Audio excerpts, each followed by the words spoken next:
You know, throughout the years that we have seen this whole climate change argument, I would have never thought that somebody would suggest cannibalism. What's even worse is that some people believe that was not enough. As Alexandria Ocasio-Cortez came to find out, this person suggested that maybe you should start eating babies.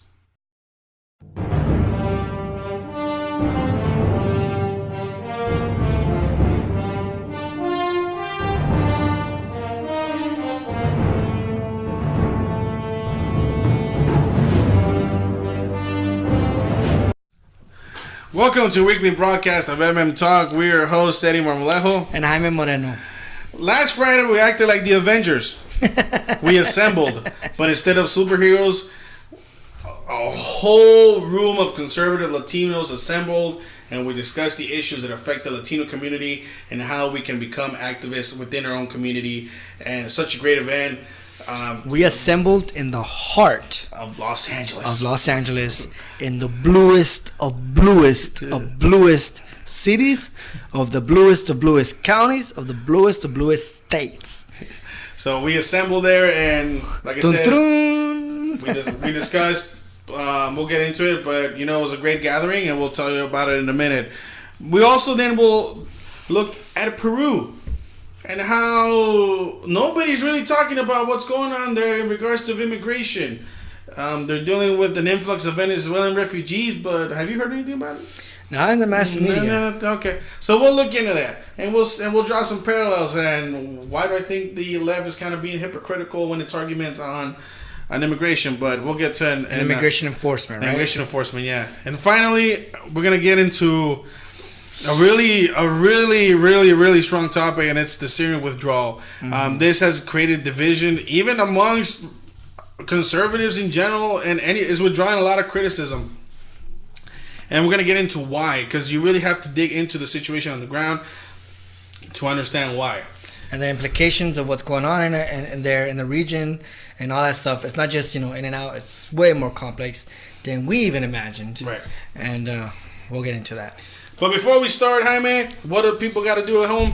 Please, I want to remind you guys to please follow us on social media, on MM Talk, on Instagram and Facebook, as well as our YouTube channel, which is MM Talk. And also, please share, like, and comment on everything.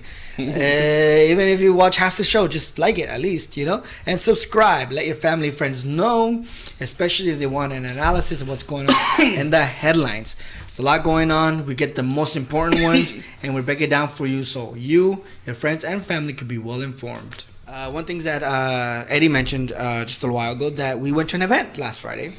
It was actually a pretty good event. Unfortunately, it was in Los Angeles. Traffic wasn't as bad, but it was still... It's funny, it's surprising because it was a Friday night. Uh-huh. The Dodgers were playing. Oh, yeah, the Dodgers were driving on the 101. And somehow we managed to face all three of those challenges with almost like minimal obstacles. Yeah, not that much traffic. Yeah, it was still like a 2-hour drive almost. Oh, yeah, Yeah. But it wasn't as bad, since we were going counter traffic. Yeah. It wasn't as bad, I guess you can say, but it was still bad, but not as bad. Yeah. Does that make sense? Yeah, that makes sense. Yeah, hopefully it makes sense. If you're from Southern California, you realize that any traffic after 2 o'clock anywhere in Southern California is terrible, especially if you're going eastbound, southbound, or northbound from Los Angeles, right, or any major city, right? If you're exiting any major cities. So traffic was still there, but anyways.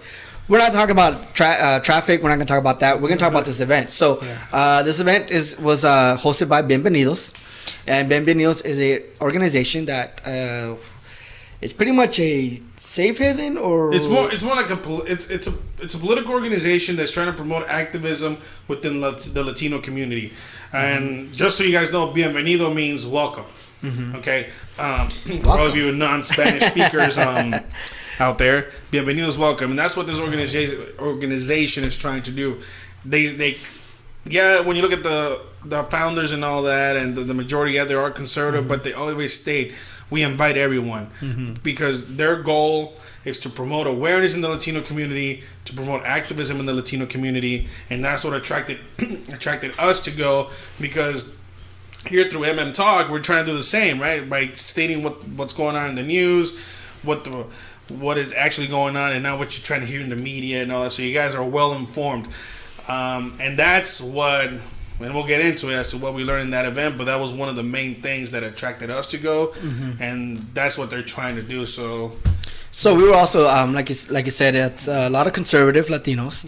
So that belief that Latinos are just liberals in general, that ideology or that all-encompassing thought or political ideology of Latinos is obviously not true, right? So it was a good organization. So like I said, it's conservative Latinos. Most of them were political. Some were just, agreed in the same principles and policy making and same principles of faith, family, and work ethic, and things that in the Latino community we believe in. Our parents taught us, grandparents taught us, work hard. Don't be lazy, work hard, get yourself out of any rut. Family comes first, always love your family, support your family, and faith, right? Latino community is one of the most, not devout, but more spiritual or belief in the religious ideologies or religious order. Even within our culture, we implement a lot of religiosity into our everyday life. I'm not saying we're all devout, but just vaya con Dios, or primeramente Dios will see you, things like that. Go with God, or Lord willing, we will see you, things like that within our culture. So that was a great event. Thank you very much for the invitation to Bienvenido and the organizers. We appreciate it. We got to meet a lot of fellow podcasters and fellow influencers and stuff like that who are out there trying to give information to the Latino community and the general public on issues facing our nation and analysis of what's really going on. So we were able to meet. Who did we meet? We had Conservative Latino, who's a well-known activist. If you follow him on Instagram, he's really involved in trying to create a strong conservative stronghold in California. Go ahead and follow him on his page. You'll see that. You also have conservative _ Latina 45, a well-known influencer. I mean, this chick has 68,000 followers. Oh yeah, so we got to meet her as well. She's a lovely lady. Lovely. Yeah, Jaime met her more than I did. Yeah, but this guy was over there talking. Yeah, I was talking to her. Hey. Well, anyway, so her background story, amazing. Yeah, really amazing story. So the concept of conservative Latinos is whitewashed, or you're bandwagon, or you're racist, or you're against your own people. But hearing the stories from these people who like these influencers who gave their background and where they come from and the roots, anybody can relate. Any Latina can relate, or Latinx, whatever you want to call it. We don't agree with Latinx, but it's background. Either their parents came here, immigrate to the United States, or they themselves immigrate to the United States, and they did everything in the legal way, and they worked hard to be where they're at, to be successful people, to work hard, the way they were we were all brought up, we were all brought up in that, like I said earlier, work hard, have a good job, work hard, provide for your family, love your family, always protect family, and faith, those three elements, and that's within our cultura. Yes, cultura. So that's what this whole so wrap it up with this whole event thing is. That's what this organization is trying to do, and I actually would like to invite you guys to even go follow them, because even if you're a Latino, whatever side you're on, just listen to the stories, listen to their background, because a lot of us can relate.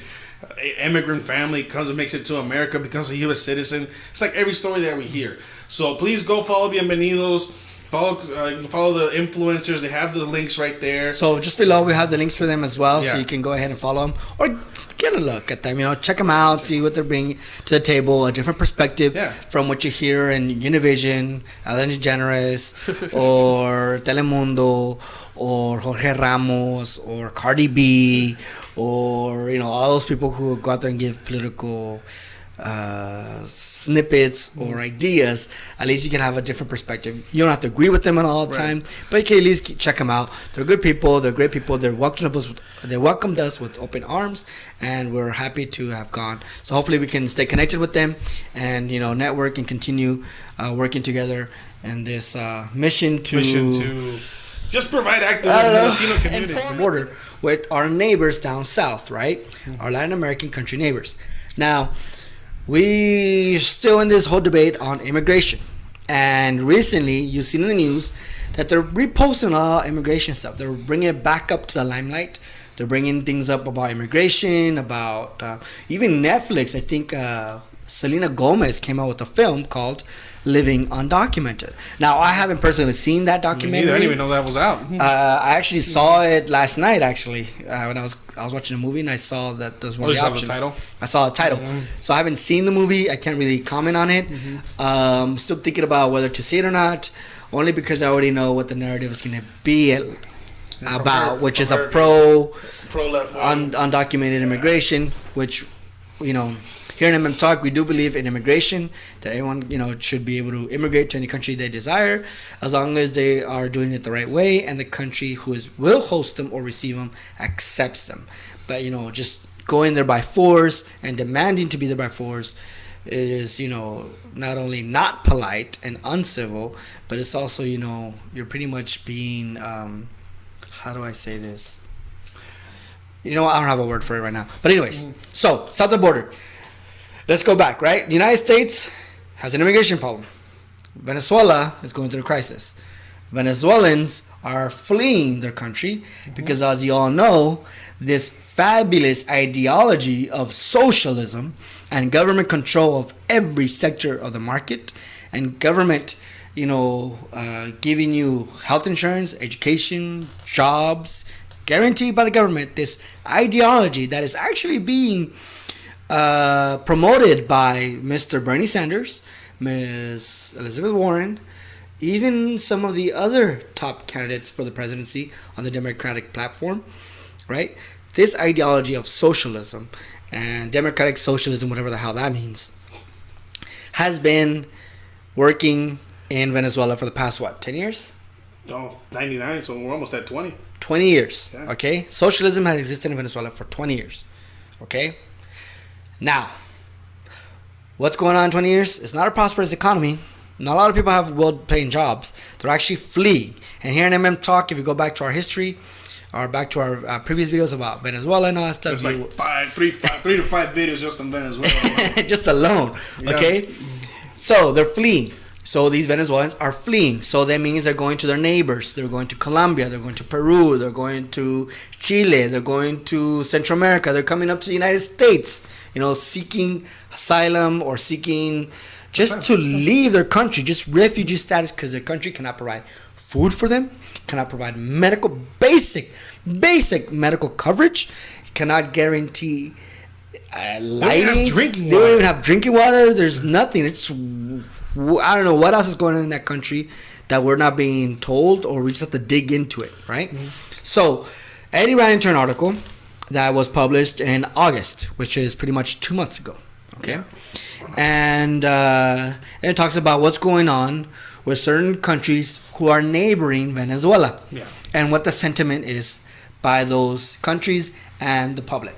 So, Eddie, please tell us, what is the initial reaction of the people who are neighboring Venezuela as they're fleeing? What was the initial response? So the initial, if we remember, the fleeing Venezuelans. Right, if we remember, it was a strong response. We had Colombia, we had Brazil saying, "All right, we'll take you in. We'll allow food trucks." Remember the whole situation? Oh yeah. That was then. I think Venezuela closed off a bridge. Closed off a bridge, right? From Colombia. Yeah, Maduro said, "We're now allowing those trucks to come in." Mm-hmm. Look at those previous videos. That was the initial reaction. But now, so initial reaction was help, come in, we got you. Okay. Now that's changed. That's changed significantly. And I came across this article because I was doing researches into that tied to the Bienvenido event. This was just talking about. It's like, how have other countries respond when they have large claims of people coming to their country of asylum, immigration crises, similar to what we hear from Hondurans and Salvadorans, Guatemalans, and so forth, and even Mexicans who say they're trying to flee cartel violence. What has been the reaction? Okay, so what Eddie's talking about in at the Bienvenido event, Eddie asked a question saying that in the United States, you know, if you're against the caravan or you wanted to come in legally or have a process, that we're automatically considered xenophobic and racist. But remember here in MM Talk, we talked about how Mexican natives are reacting to this large migration and these large number of people crossing through their country and their sentiments that.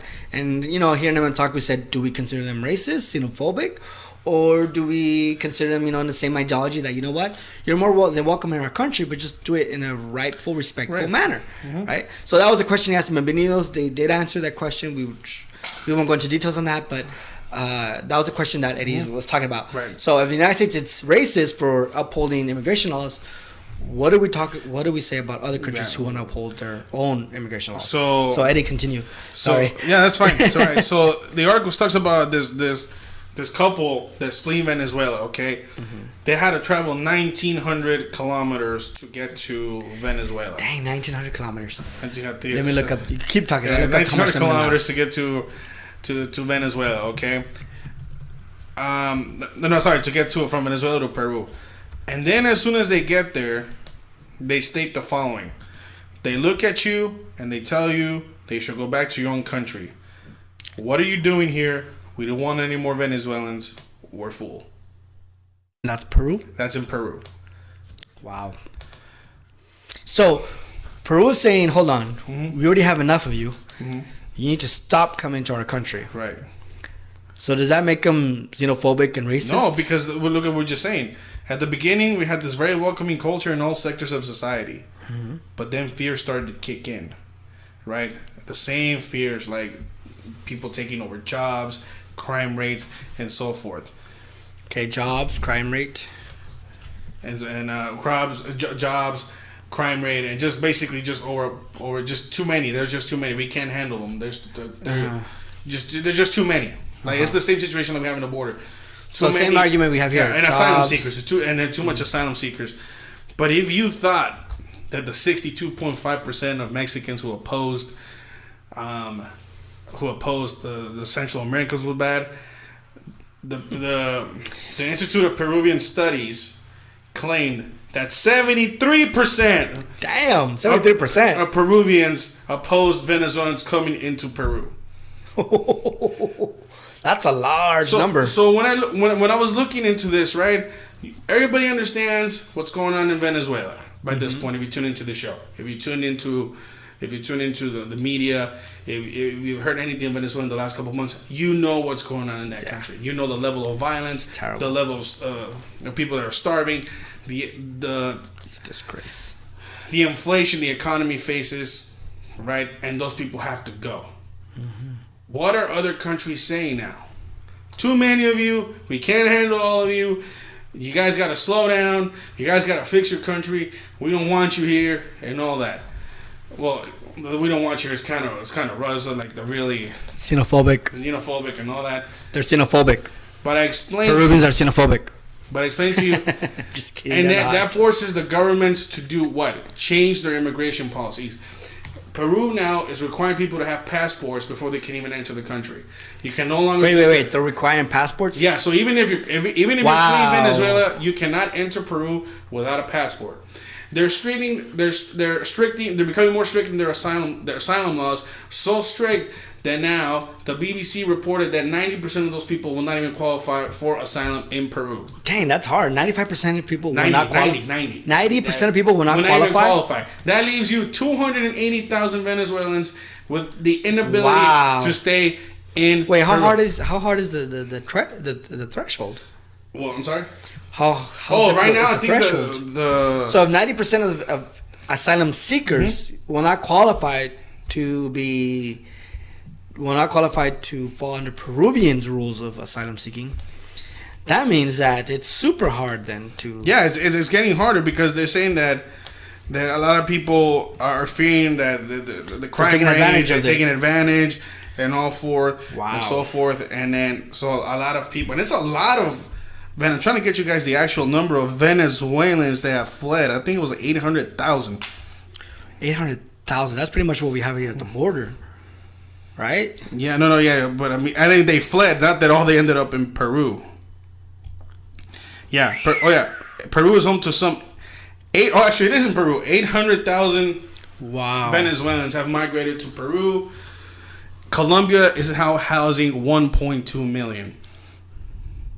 Wow. And these countries are telling you, these countries are reacting the same way our president has reacted. We need to fix our asylum laws. We need to fix our immigration system. We can't tolerate having groups of hundreds and thousands of people just coming to a country, claiming asylum based on violence. Why? Because we don't have the adequate resources. Mm-hmm. Mexico said it. Peru has said it. Colombia has said it. Oh, I forgot to mention this. You know who just signed agreements with the United States to allow people to stay in their countries and to seek asylum and wait there until they have to reach the United States? El Salvador, Guatemala, and Honduras. And the same countries where people are living. And check this out. And you know what the main criticism in all those three countries is? We do not have the adequate support or adequate ability to house all these people. So what is the point here that I'm trying to make? The point is, can we drop the racist card? Look, it's not about being racist against. Are you telling me Latinos are being racist against Latinos now? Yes, that's what the left will have you believe, and that's what the left will portray, and that's what the left will tell you. Right. That these Peruvians are xenophobic. That these Colombians are xenophobic, that Mexico's xenophobic. Pretty much all Latin America is xenophobic if they're enforcing their immigration and asylum-seeking laws. Okay, well, Jorge Ramos here summarized it for you, but where is Telemundo? Where is Univision? Where are all these liberal pundits that don't tell us this? Mm-hmm. Then don't tell us this part of the story. Where's John Acosta? Where's CNN Español? Where's MSNBC? Where's calling our president racist for trying to enforce immigration law? Yeah, Peru almost at a 90% denial rate. I think it was 80% here when I talked about it here in the United States. Mm-hmm. You're at 90%. That means you have a 10% chance of staying in a country or traveling again 1,900 kilometers back to basically a failed state now because you have no food, no running water, no anything. Socialism. Yeah. So I'm trying to what I'm trying to portray is the hypocrisy that we're getting from the argument itself. Mm-hmm. That we understand the stories. We understand that people travel far. We understand that what are people facing. But in the end of the day, you have to follow immigration laws. And if you think we're strict in what we're trying to do, and by asking our southern neighbors to help us out with our system, then go criticize Peru. That's right. Talk to me about Peru. Talk to me about Colombia. Talk to me about Mexico. Talk to me about those countries and what they're doing. Condemn them for not being open borders. Condemn them for not reaching out their hand, for not reaching out and helping. Condemn them for being xenophobic. Condemn them for not wanting Venezuelans or another portion of Latinos in their country. Okay, so if here in the United States, President Trump or anyone who believes in respecting immigration law and enforcing immigration laws and rules, and they call them racist and unhuman and selfish and unsympathetic, then that same sentiment and disgust and hate and disbelief should also be portrayed to the leaders in Peru, Colombia, and all Latin American countries from Mexico on down. We haven't heard from Chile or any other countries, but Argentina. We haven't heard from them yet. But I'm imagining that sooner or later we'll hear something from their countries about their immigration laws, right? So I guess I think in general everyone's okay with people coming in, right? Mm-hmm. We're okay with immigration and coming in, right? I think what we're not okay is the way it's being done, and justifying and making the lawbreaker heroic, mm-hmm. right? Making him or her a hero, making him or her a struggle that we should back them up and we should support them, and an inspiring story. Yeah. Which I'm not saying they're not inspiring. You know, their travels are. They're crucial. They're Crucial. crucial. No, not crucial. Sorry. Not crucial. Cruel. Cruel. Yeah. That's the word. Cruel. Right? But yet, you know, these people just want, you know what? We just want control. We want control of our immigration laws. We want control of who coming in, because, you know, not everyone who comes in is coming in with good intentions, right? So what are some of the reasons, what is justifying the Peruvian people and the government to be strict? What is It's their the basis? same. It's the same arguments we hear here in America. We just said them. They're bringing down wages. The cost. They're bringing down wages. I mean. Oh yeah, one business owner said. Business owners are saying they're bringing down wages. We said that here. Crime. We don't know how to vent these people. They all could be criminals. Same arguments are made here. Overpopulation. We can't process all these people. Same arguments that we hear here. It's the same arguments we hear here. I mean, you heard them in Mexico. You just heard them in Honduras. You heard them in Guatemala. You heard them in El Salvador. You heard them in Colombia. You heard them in Peru. I have not touched base. I have not looked at Brazil. Pretty sure it's gonna be the same thing. So as soon as we translate from Portuguese. What I'm trying to get to is, just when we look at it, a lot of you like to look at stories at the victims and all that. It's fine and dandy, and we sympathize, you know. And we sympathize with that. But the reality is, that's what you want me to look at. I'm trying to look at the legal perspective, because that's what ultimately is going to win. It's not the humanitarian side of the story. It's how do they legally get across this border? How do legally they make it? I just told you that in August, Peru had a deadline that if you do not have a passport, you cannot enter the country. You know how, and y'all want stories, right? Check this one. I'll leave you with this one. Josverelli Peña, a 29-year-old pregnant mother, said she and her husband arrived by bus just hours before the midnight deadline. Lacking a passport for her son, she said they decided to leave everything to join her mother in Peru. We had been thinking about it for more than a year. It was now or never. So here are people trying to say, look, we have to get passports. We're going to go to Peru. We're going to do it the legal way. It's hard. We understand it's hard. It's costly. We know it's costly, but people have done it. Overbearing our immigration system, either in the courts or at our southern border, is not the answer that you seek. Mm-hmm. And overall, unless Congress acts, you're still going to have the same problem after Trump, the following administration, and the following administration after that. But when you look at the argument and you're trying to talk to us about immigration, okay, the United States is fine and dandy, but is that the only place that does this?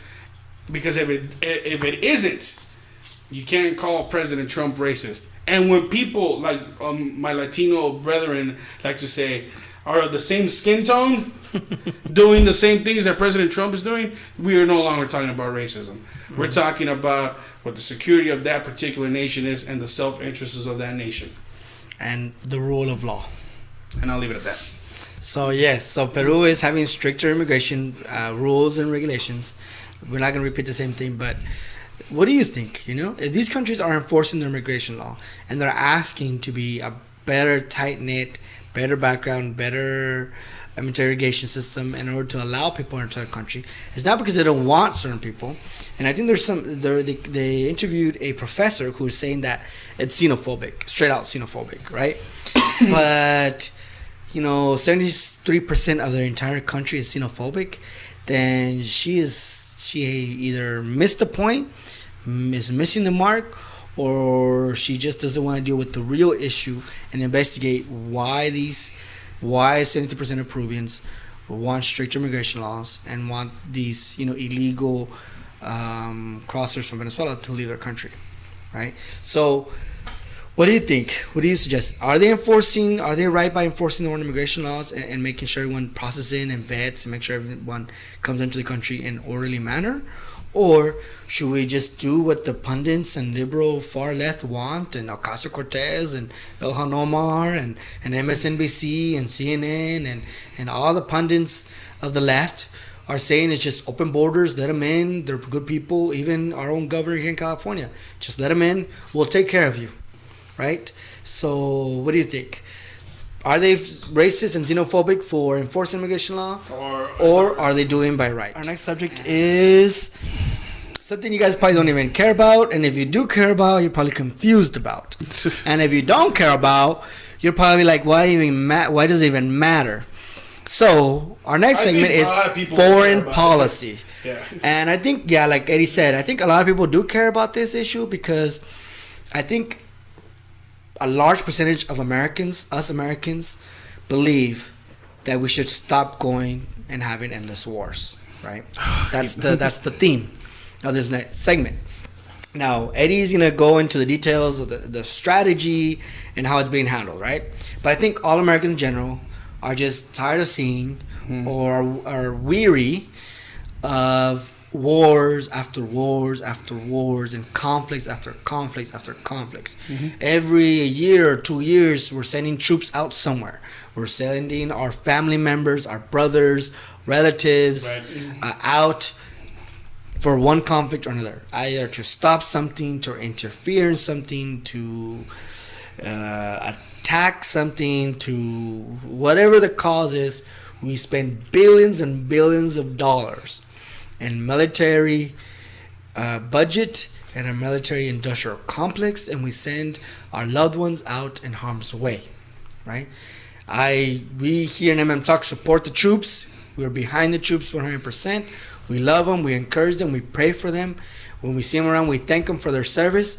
But that doesn't necessarily mean that we all agree that we should be fighting wars forever and ever and ever.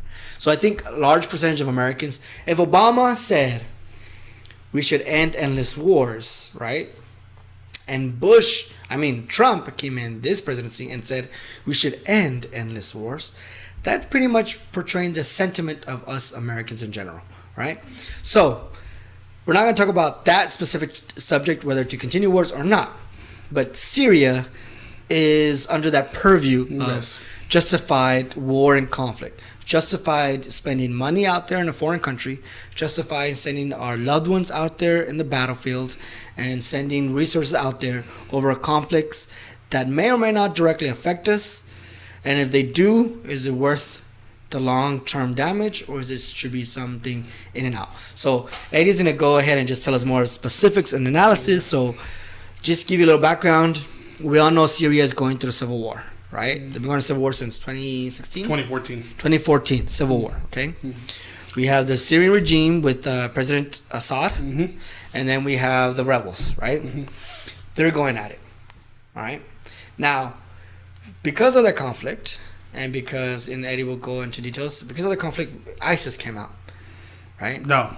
I'm wrong? Okay. Yeah. So ISIS came out of Iraq. Iraq? Yeah, it expanded into Syria. Okay. So, my bad. Retract, edit, scratch, I can sketch it. Thank you for the correction. So, as we were, we went to Iraq, we're trying to stabilize Iraq, nation building, blah, blah, blah. ISIS comes out of that, right? Yeah. Okay, so ISIS comes out of Iraq, right? And then they filter into Syria. Yes. Okay, so sorry. So that they filter into Syria, right? As they're filtering into Syria, there's a group of people, or ethnic group, right, in the northern part of Syria. They're called the Kurds. Right. Kurds. Yes. Right?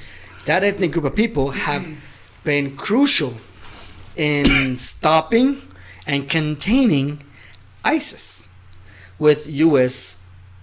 They fight along with the U.S. forces, yes. Yeah. They fight along with U.S. forces. So we're not out there, alone. Right? So the Kurds are there.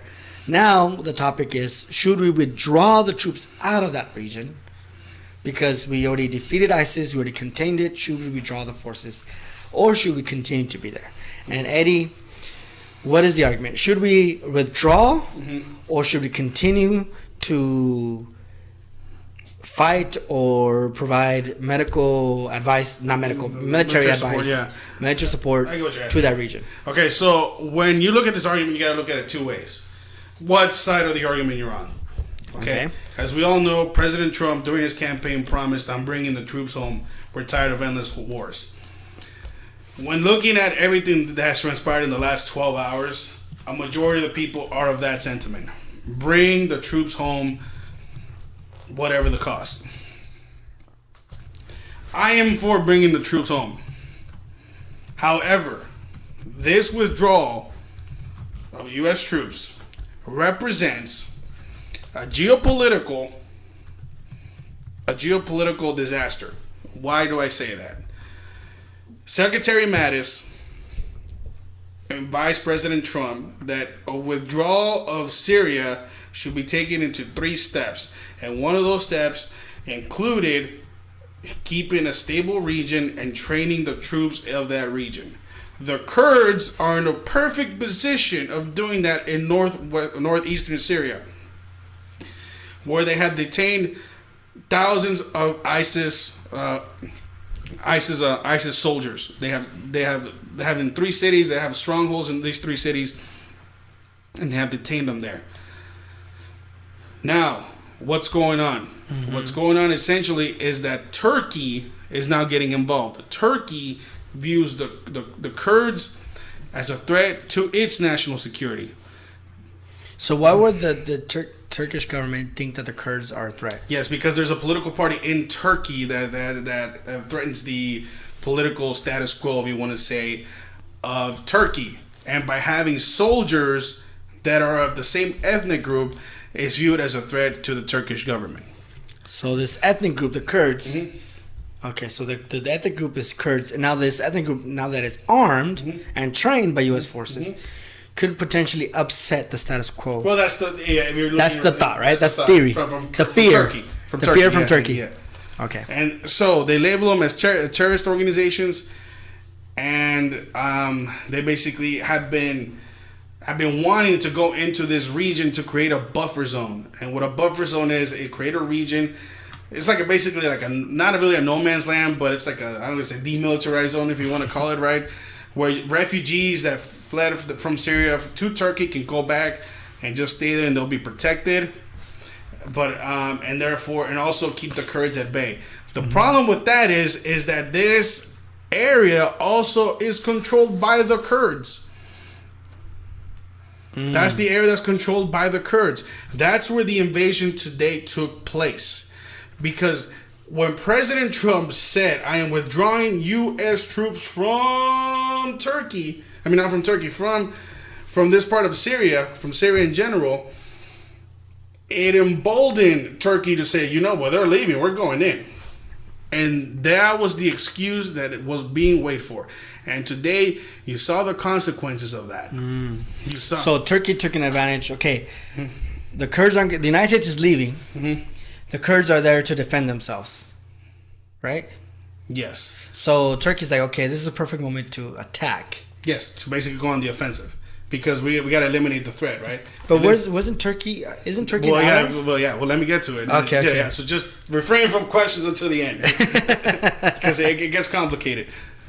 So, as you know, the Kurds were an ally with us in fighting ISIS. Turkey is an ally with us in NATO. Mm-hmm. So, we're in the middle of being between 2 allies. So, pretty much, we're in the middle of 2 friends who are starting to not like each other. Yes, but here's the problem. Here's where I disagree with the withdrawal. That's scary.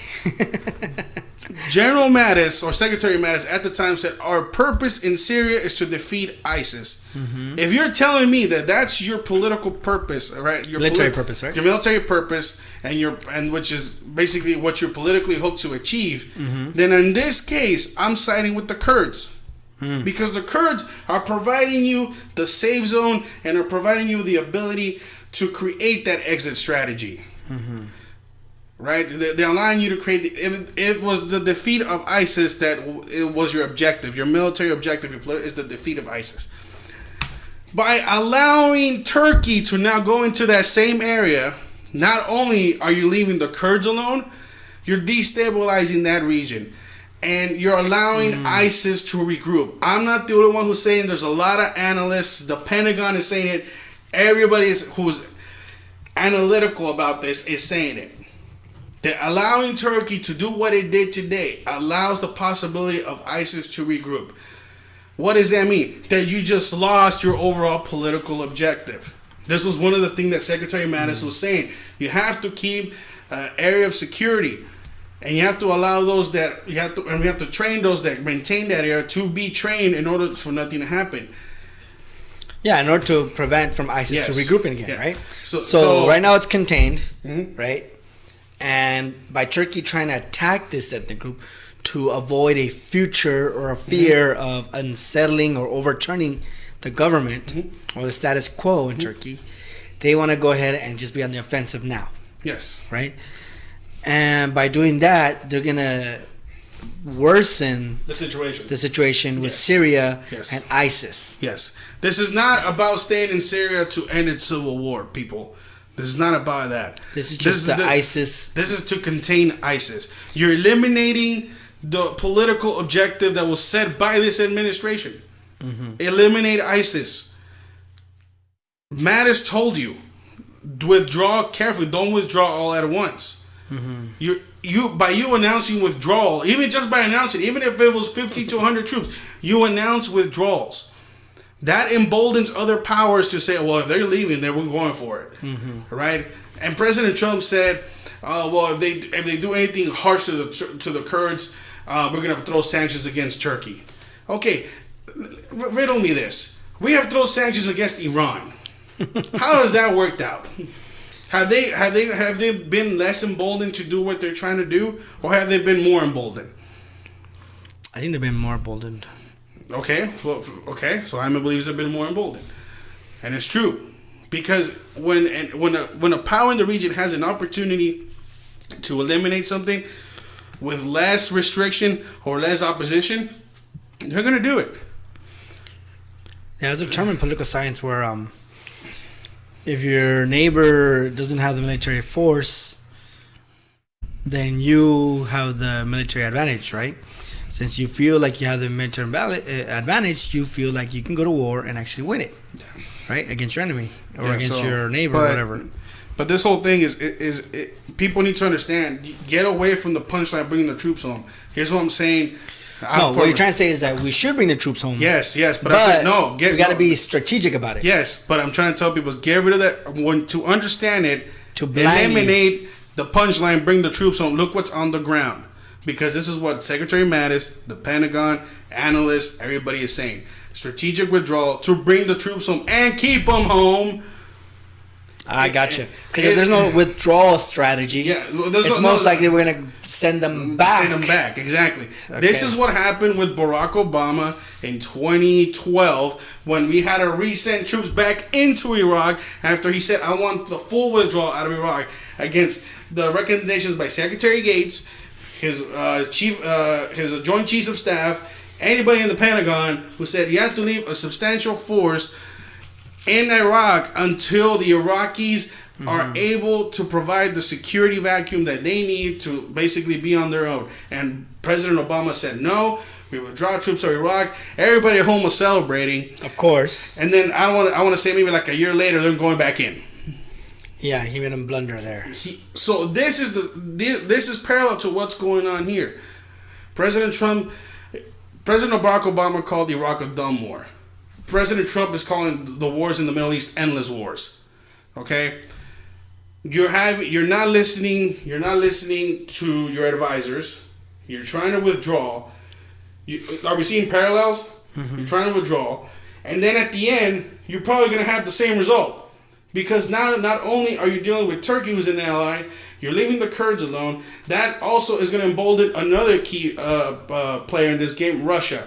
Russia can now play mediator between Syria, the Kurds, and the Turkish people. So that means that Russia has a potential window, or no, a window of being a strong player, and influence in the region.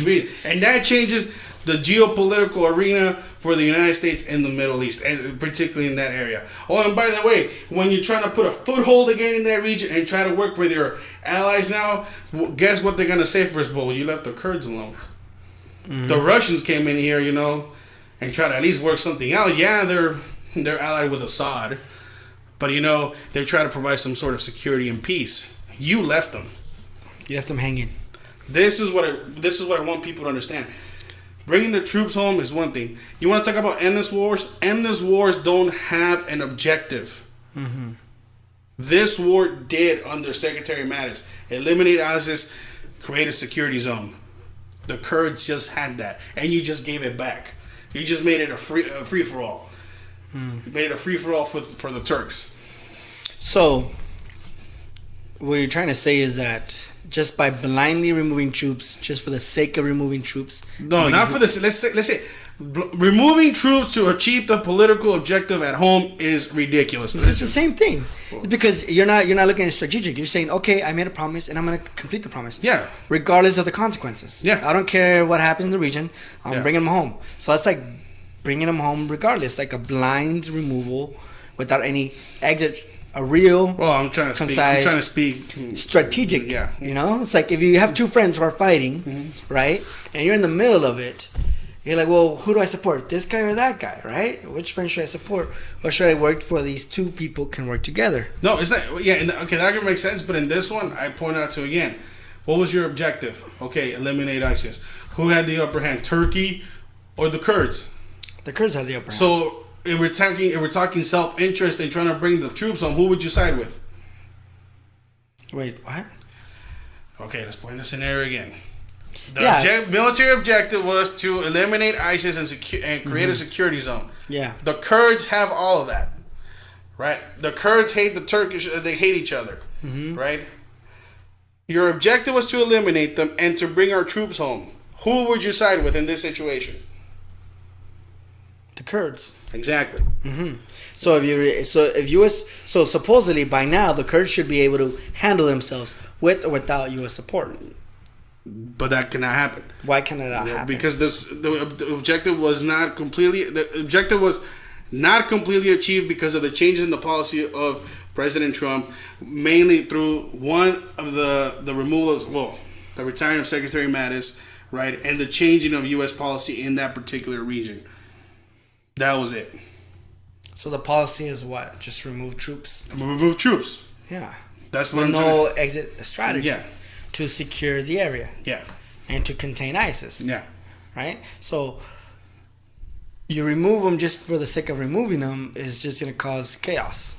But it's not okay. I don't like it when you say remove for the sake of removing. He's removing them to complete a campaign promise. The same thing. No, but no. For the sake of removing is two different things. He just doesn't want them out of there. You have to stay. Yeah, he wants them out because he has a political. Yeah, just like he's trying to achieve his political. Yeah, he's trying to achieve a political. I made a promise, and I'm gonna fulfill my promise. That's the way it's supposed to be said because what I mean by just removing for the sake of removing them is that you're removing them because you made a promise, but there's no thinking of the consequences.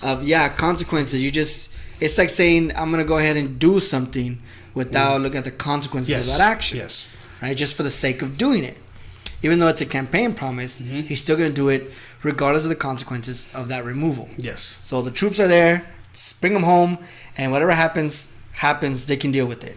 Yes. Which is dangerous, according to the argument here in MM Talk, because if there's chaos and there's instability and ISIS emboldens himself once more, that means we got to send them back to fix the problem. Right? Then it becomes your cycle of endless wars because they have to create a new military or political. When you look at war, what's your political objective? What are you trying to do? Is the elimination of that, right? The military objective, the elimination of that. Well, now you have to make a new one because you couldn't complete the old one. Endless. So cycle.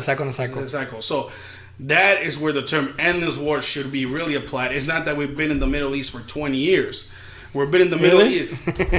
We've been in the Middle East for 20 years because the last with the actions of today, this administration and the last administration did not listen to their advisors. And I'm sticking to that. So any criticism that President Trump will take from this move of withdrawing troops from Syria is well warranted. Because I say again, the withdrawal was a political move, not a strategic one, not one that benefits the national security of the United States, not the one that benefits the interests of the United States in the region. You're changing the geopolitical climate, and if you don't believe me, there's an article on CNN, right? On CNN, I read articles on Stratfor where they have said that Russia is viewing this with open smiles, because now they get to go in there and try to be a mediator for all parties. You know what I say?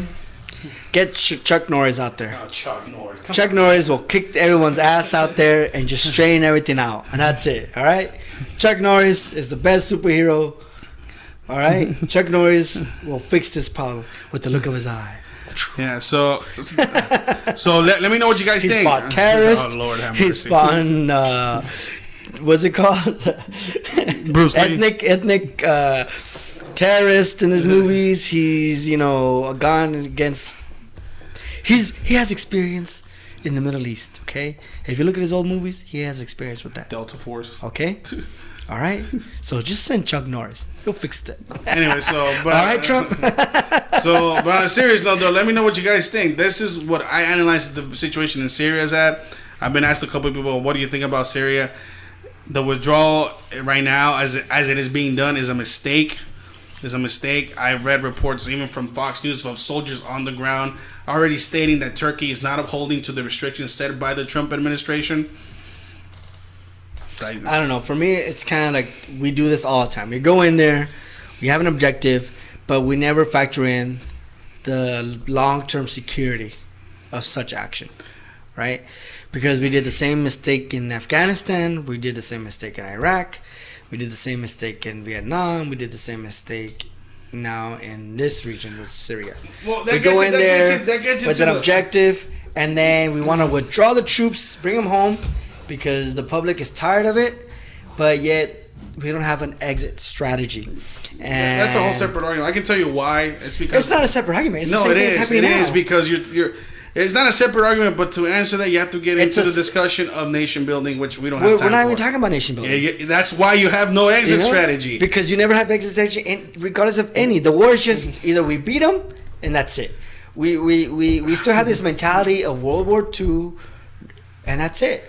And our policy hasn't changed since. Okay, we withdrew from Japan after World War II because we allowed the nation to stabilize itself. Reconstruction. And we still maintained a presence in that area, but we allowed the country to reconstruct it before we withdrew the majority of our troops. Correct? So now with these countries in the Middle East, why has it been a failure now? Because we're going into the thing of nation building the wrong way. But didn't we just do nation building in Japan? No, we did not. We didn't do nation building in Japan. What? We didn't just annihilate the whole population in Japan. Oh, no, I'm sorry. Yes. Crushed them to hell. Yes. And now they're like the biggest world economy. Well, yeah, but we allowed them to withdraw by keeping presence there. Okay, so we're keeping presence now 20 years in the Middle East. And we still can't build up these damn countries. Yes, but the difference is that we imposed how those nations were going to be built. The difference between then and now is that we're allowing the people there just follow the American model and it's going to work out. It's going to work out. So it's a soft impulse. It's like a soft imposition of the problem. It's still a weak argument. But anyways. Well, that's why it's failing. You're right. It's weak. But that's why it didn't work in Libya. That's why it hasn't worked in Afghanistan. That's why it hasn't worked in Iraq. That's why it's not going to work in Syria. And then you're still going to go in the cycle of blah, blah, blah, blah, blah. The American... And it did not work in the Philippines. It did not work in Vietnam. What I'm saying, when you're trying to when you don't impose... We still have North and South Korea, God's sake. But what I'm trying to say, when you don't impose a strong military objective, and if you don't follow through with it, and you don't have a clear... Well, we followed through with the objective. Oh, my Lord. We took down the Taliban in Afghanistan, right? Jaime. We eliminated Taliban. Jaime, can you tell me what Robert Gates said, why Afghanistan failed? What did he say? No, I'm asking you. I don't know. I mean... He said because Obama did not believe in the political objectives set in the first place. But the political objective in the first place was already met. No, it was not. So Taliban was never removed. It was removed, but there were still fighting forces. You did not secure the security buffer. You have to eliminate the entire threat and establish security. He did not trust the president of Afghanistan. He did not trust his own generals. So now we're talking about an ideology. What do you mean? The ideological. Yes, ideology is superseding because we eliminated the military ground forces, the weaponry, the military force of the Taliban. Right? We eliminated that. Mm-hmm. But we haven't been able to do is eliminate the mental warfare, the influence of that ideology, the ideological warfare. Yes, because there hasn't been. Because now we elected the Afghan people elected a president who had still same sentiments as the former regime. You don't impose your political will. You don't. But how do you convince people to change that mentality? It's like saying we're oppressed. We got rid of the oppressor, and then we're bringing back the oppressor. Exactly. So it's like, well, how do you fight that? Then? That's the argument I'm trying to make. That's what. The argument you're trying to make is that nation building was the objective. Oh my Lord, Jaime, for the love of God, that is nation building under Obama. Ah, okay. That's nation building under Obama. That's nation building under Obama in Iraq. That was nation building under Obama in Libya, Egypt. What is the common thread in all those 3 or 4 countries? What is going on in Libya? Is it a strong state today? No. No. Was it under Gaddafi? Unfortunately, yes. What about Egypt? Strong state now? No. Was it under the old regime? Still no, but it was stronger throughout before the whole Arab Spring happened. What about Tunisia? So, it still goes back. The argument is the reason we're going into this is to build these nations up, to be democratic. That was the previous administration's goal. This is why I agree with Secretary Mattis. I just said it had a political objective, military objective. Eliminate your enemy. We train those that can contain the enemy, and we get out. Mm-hmm. There was no talk about rebuilding Syria, no talk about rebuilding the nation of Syria, no talk about any of that. He said it before Congress. I am not going to lead troops or be Secretary of Defense to lead troops into an endless war. I'm not going to do that. My military objective is to eliminate ISIS. Mm-hmm. The goal was met. ISIS conventionally was eliminated. What happened next? By withdrawing prematurely or too quickly from that area which a stronghold was created, you allowed other powers to come in and destabilize that region. That's the argument for Syria. I said it's parallels, it's not the same. It's parallels between the mistake that I'm drawing between President Trump and President Obama. You're not listening to advisors and you're ignoring the political and military objectives that were set forth for those campaigns in the first place. You went from eliminating Al-Qaeda to trying to rebuild the whole country of Afghanistan. You went from eliminating Al-Qaeda in Iraq to try to rebuild the whole country of Iraq. And then when you're told you can't leave Iraq yet because there's probably still a threat, you decided to do it anyway. And then you have to send troops back. Mm-hmm. That is the argument. President Trump was never involved in nation building. That was Barack Obama. Mm-hmm. The problem with Trump is that you're doing this prematurely, and it's going to have consequences that are going to have to, unfortunately, send troops back or send forces in the area. I'm not saying getting directly involved, but show a presence, which is essentially sending naval forces right to the area. And so that's pretty much we just go in there, kick our ass, and then we withdraw prematurely, and it's always chaos again. Because you're not listening. You're trying to, like you said, Obama went politically and said, get the troops home. I don't care what happens. Trump just said, I have a political promise to maintain. I don't care what happens. I don't care get them out. When I tell Trump supporters is, look at the situation on the ground. We all want our troops home, like I just argued. I don't want to send them back. I want the job done. Mm-hmm. Like you said, we spend millions and trillions and gajillions of dollars on this. Do I really want to send them back and spend more billions and trillions and gajillions of dollars because we didn't finish the job in the first place? So, U.S. foreign policy should also include, if we're going to go in there and meet an objective, which is eliminate an enemy, we should also consider and factor in that strategy the exit. Okay, I'll go back to Obama. All that was maintained. I don't care what Obama said. No, I'm telling you. I don't care. I don't care, but like what we should do now moving forward as a foreign policy. But you can't do it. Why can't you do it? Because why can't you factor in an exit strategy as well? You can factor it in. The question is... That's what I'm saying. No, can I finish? You can factor all the exit strategies you want. When you have a president saying that his political promise is to bring troops home, and he is going into an election year. I understand that it's an election promise. Whatever. So you already have policy, precedent, right? Of that. Got it. In the last 20 years, you had 2 presidents, and as of today, doing the same thing. When political, I understand that because they're like the chief, of the armed forces. They have the last say. What I'm trying to say is that is not a guarantee that a president will follow that exit strategy. That's what I'm trying to get to. Okay. So if one president says, okay, we're going on there, exit strategy is this, doesn't mean that the next administration is going to abide. No, I'm not saying that either. Gotcha. I'm saying that the president, he could be advised. He's the decider, right? Like Bush, I'm the decider. The decider. Right? So he's going to weigh in all his options. Do I want to win at home or do I want to win abroad? If I bring all my troops home, I can win at home. He's thinking political points. He's not thinking geopolitical strategy. This president did not do it today. So what I'm saying is, so maybe in order for a president to be able to enforce geopolitical, in order to have a better geopolitical strategy, I guess is need to start explaining to the American public what that geopolitical strategy is in a more concise fashion. Yeah, Trump did that today. Right? Because we go in there just thinking we're going to war without understanding what's going on. Right? Or we have an idea what's going on, but then everyone gives these scenarios and all these doomsday, blah, blah, blah. So what the president should be messaging then is, okay, we're going to remove the troops, but we're going to have to do this before we come back out. Yes, that would have been the correct thing to do. Yeah, that would always be the correct thing. But you're not going to get that. And why is that? I just told you why. Because the president decided to win political points, not be strategic.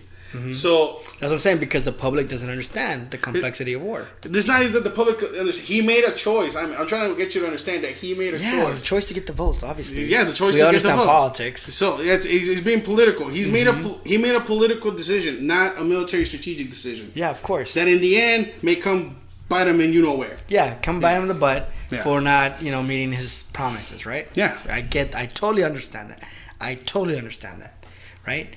But what we always talk to and talk, and we always mention, is that if people understand what's really going on and how things actually work, I think it would be less demanding for certain promises. You know what I'm saying? No, yeah. If they can break it down more, like, okay, you're not gonna get that from. What I'm trying to say is you're not gonna get that from a political speech. You're not gonna get that from even maybe a news report. You have to really sit down and look at the politics that's being played, and maybe like an analysis like that we're giving right now. You have to really look at what's going on. Who are the players, and why you can argue that maybe this is not a good idea. You're not going to get that from Trump's speech. But we can get that from the news broadcasters, CNN, MSNBC, Fox News, Vox, and all those people, even Netflix, who spend millions of dollars doing a documentary about whatever the hell they want to do about how bad the president is. I think they could put some resources in saying, okay, you know what? This is what's going on in the world. In a more geopolitical. Yeah, but I wouldn't even trust. Even the military channel could do something. Yeah, the military channel probably. Yeah, but even they do. But later, but that's after 10 years. You know what I'm saying? After it all happens. But even the pundits in the media will go, because the pundits in the media now have the time to.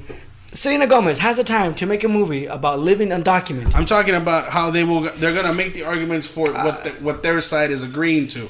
Yeah. It's no longer about what is right and what is wrong. It's okay. What does your side believe in, and we're gonna defend that. I'm trying to tell you that. Get away from those punchlines and look at the situation as is. Look at those people that have experience in the area. Look at those people that are talking. That are on the ground. When I heard, I didn't even look. I started reading articles and I said, this is a bad idea just because of who is in play. So Jaime's right in essence. You have to really look into it and understand why sometimes you won't get that from a political speech or understand the political decision. Or the public has to understand why something is not going to happen quickly. Well, quickly enough. But hold the politicians accountable. That maybe it might not happen in this administration, in these 4 years or 8 years. Right. But at least, hey, we have a long-term strategy and we stick by it, at least in foreign policy. Yeah. We did that with domino effect in the 60s in the Cold War. Yeah, and it was easy. Yeah, and it's also... Enemy is Russia and Soviet Union. And that's the thing. You just said it. You're dealing with state powers. Now you're dealing with non-state entities, combat changes, all that. Ideological approaches have to change as well. That could... basically that's what I'm saying. We're still stuck in the mentality of World War II, where we have a clear, the world wars. We have a clear enemy. Not hard. Oh, no, now we have modern warfare. We're like, what? Yeah, because I'm fighting not a clear enemy, but I'm fighting. Yeah, and that's a good argument you bring up, because that's one of the things that we learned, that prior to 9/11 we were fighting conventional state enemies. Mm-hmm. Now we're fighting non-conventional state enemies that can basically go anywhere. Yeah, and you have to and you're adapting. They're adapting the capabilities. You're absolutely 100% right on all that, and that's what was not said today. That is the argument that you're not understanding, and the people that are saying just bring the troops on do not understand. It's a really whole complicated situation, because you're dealing with, as of now, two non-state entities, which is ISIS and the Kurds, okay, who are probably going to go at each other. Then you have the Kurds, who's a state entity, right? Turks. The Turks, thank you. Turks was a state entity. You're going to have one try to play mediator. You have one that's in a state of civil war. And then you have one that's kind of far away that finances terrorism. Do you all understand? The complexity of this. Yeah, so even as this real exchange has even got a little heated, this is what the type of conversation that should be had for you guys to understand what the difference is between nation building, what the difference between having a clear military objective, what the difference is between having those two, and how they affect the political objectives, and why sometimes when they get intertwined, you have bad decisions that I believe happen today.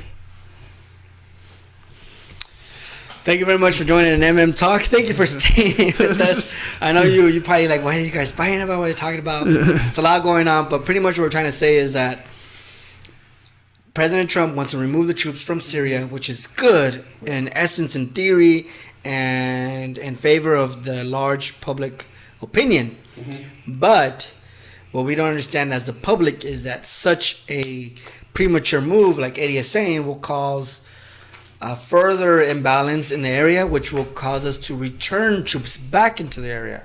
So it's like we're trying to do something good, but we're not looking at the consequences that will bring us back to that. Yes. Right? So I know we just exchanged back and forth, the nation building, and we just went to theories. We do apologize for that, but no, that's what they gotta know, because if they don't hear it, they're gonna be like, "What the hell's nation?" Yeah. So they'll be like, "Just bring them home. Bring them home. Who cares? I don't care." But we want to avoid. And it also goes back to what President Trump and a lot of conservatives keep saying, and other ideologues, is that the United States is always policing the world. And the UN doesn't put in their part. Other nations don't put in their part. They're not facing this dilemma like the US is facing, which will later be blamed on the United States, right? Because other countries don't get involved, or don't wish to get involved, or don't give their part in actually keeping peace around the world, right? And the UN, for the love of God, it's just not even. I don't even take the UN. Pay your part. I don't take the UN serious, honestly. The UN is just a joke for me. It's just a way to snobby people just to feel that they're important. But yeah. So at the end of the day, the United States is always out there. We want to get the troops home. Like Eddie says, it's premature to do it now. We gotta find an exit strategy where the region is stabilized, because we also forgot to factor in that the Kurds are inside Syrian territory. Yeah, they control. So if the Turks attack the Kurds, the Syrians can take that as attack to Syria and attack Turkey. I don't know. There's a lot of things could go in and misconstrued and misinterpreted. Yeah. So Eddie believes, I believe that we should remove the troops, but I agree with Eddie. It should be strategically with a plan, so we don't have to send them back, to clean up a mess. All right. Mm-hmm. So thank you for tuning in for MM Talk. We appreciate your time. Please remember to subscribe, share our channel, follow us on social media. If you have any comments, concerns, comment below. Let us know. We like your feedback. We like your input. If there's something we missed, something we didn't see clearly, or something that we should have spoken more about, please let us know. You could always hit us up through DM, Facebook Messenger, and also by email at mmtalk@gmail.com, right? mmtalk@gmail.com, yeah. mmtalkmedia@gmail.com. mmtalkmedia@gmail.com. So thank you very much. We are your hosts, Jaime Moreno. And Eddie Marmolejo. And remember, we're tired of it too.